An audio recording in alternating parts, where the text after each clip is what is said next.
Yes, ready, start. Along with the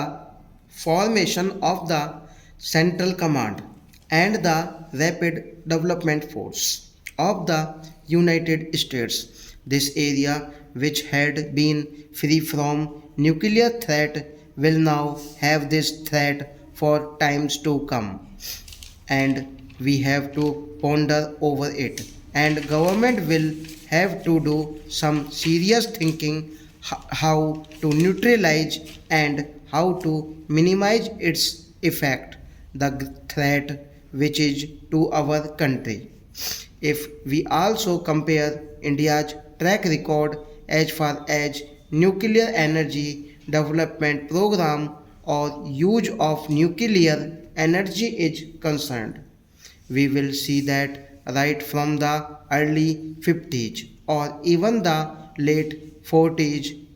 we had taken records to borrowing technology from Canada and United States, France and other advanced countries. But today we are in a position where we have not only added to our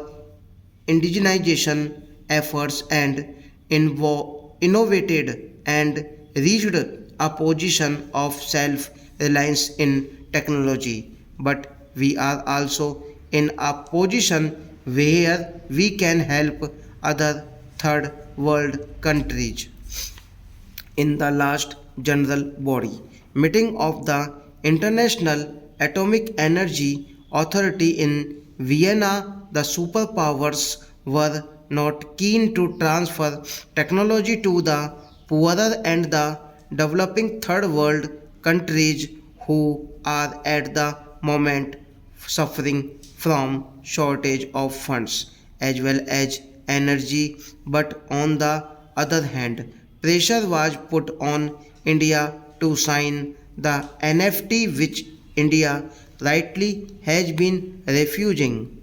and it goes to the credit of our scientists that we made a commitment on behalf of India that we would share our technology and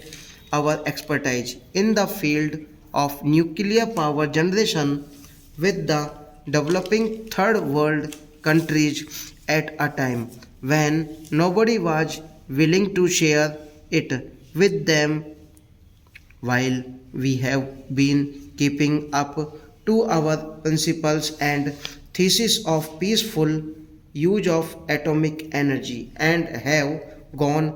ahead with fast breeder technology reactors. We have in the field of medicines, we have also set up research centers for the fast breeder technology reactors. We have, by our tolerance and principled stand, not gone in for the uranium enrichment facilities which our scientists are capable of. This, I suppose, is being taken as a weakness and not as our principled stand. Therefore, this advantage which is being taken by the United States of America and Pakistan must be taken serious note of. It is another matter of serious concerns and of significance that the stepping up of arms race as well as the stepping up of activities to